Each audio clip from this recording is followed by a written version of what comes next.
Bonjour, bonjour.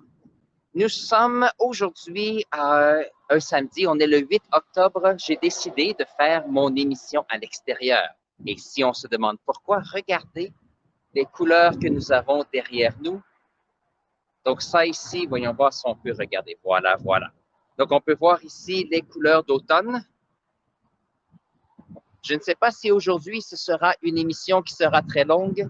J'en ai profité aujourd'hui pour aller prendre une marche. C'est super. Il fait peut-être 7 degrés à l'extérieur. J'ai décidé différents endroits pour faire notre émission et avec le téléphone, je me suis dit que d'avoir une tour de communication juste ici nous permettrait d'avoir la meilleure, euh, la meilleure diffusion. Mais regardez. Donc, si on regarde ici, c'est une vallée près de chez nous. Donc, ici, nous avons la rivière qui est en bas. Et tout à l'heure, je pouvais voir, il y a quelques saumons qui montent. Je ne sais pas si on peut le voir. Juste en bas ici, dans la rivière, on peut voir les saumons qui montent la rivière. Je ne pense pas pouvoir le montrer dans ce live parce que ça prend à peu près 20 à 25 minutes pour descendre, mais je vais voir si je peux vous montrer des photos la semaine prochaine.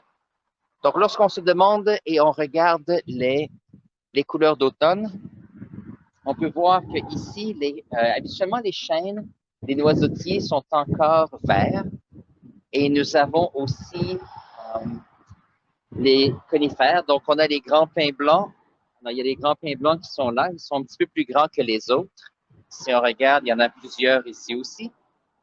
Et la raison de ceux qui sont encore là, c'est que les pins blancs sont l'arbre qui représente l'Ontario. Donc, ils sont protégés dans le temps. C'est encore un peu avec la colonisation, mais ils appartiennent à la couronne. Et la raison, c'est qu'on utilisait ces grands pins pour faire les mâts de bateau il y a quelques centaines d'années. Donc, continuons tranquillement. Donc, ici, on peut voir fantastique, fantastique journée. Donc, ici, habituellement, les érables vont tourner au jaune et au rouge. Nous avons aussi les hêtres, qui sont un autre type d'arbre. Nous avons les bouleaux aussi. Il y a certainement euh, bon, j'oublie le nom de l'autre arbre que je veux dire, mais tout de même, ils ont tendance à être jaunes. Je vais voir si tout à l'heure, je peux montrer quelques couleurs vibrantes d'un érable. Et ici, on peut voir tous les arbres qui sont rouges là-bas. Juste ici, ce sont ces érables, souvent les érables à sucre. C'est fantastique. Et ça, c'est une vallée. Maintenant, ici, on est en pleine ville. C'est une zone protégée parce on ne peut pas vraiment bâtir des maisons à cause de la géographie, mais c'est un excellent parc pour pouvoir, bien sûr, profiter de la nature.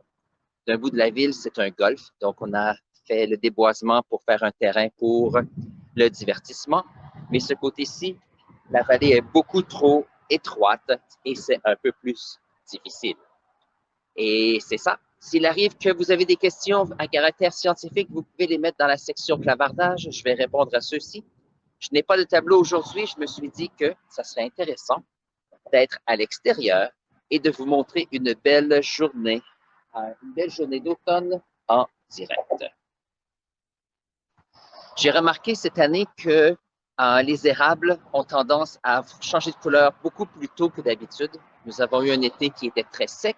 Ça veut dire qu'il y a eu moins d'eau et les arbres en ont profité faire, pour ramasser l'énergie nécessaire pour le printemps prochain et ont décidé de ne pas réparer ou changer les feuilles qui étaient endommagées. C'est pour ça que ceux-ci ont tendance à changer de couleur maintenant.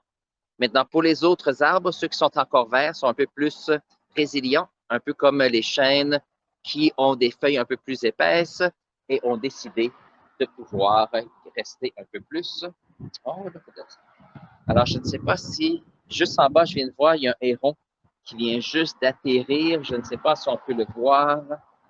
Il vient juste de voler, c'était facile à voir. Cette année, j'ai vu quelques hérons. C'est intéressant. Dans le passé, ils étaient absents. Donc, on peut remarquer qu'il y a la promotion des zones vertes. Comme ça, il y a certains oiseaux qui peuvent venir et rester. Donc, c'est fantastique.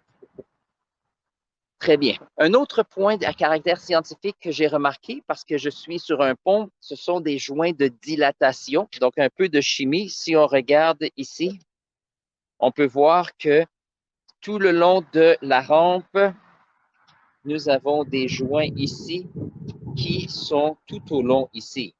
Et la raison, c'est que même si le ciment a tendance à être solide, permet de pouvoir, avec le métal qui est à l'intérieur, de pouvoir être plus stable avec la compression et l'extension.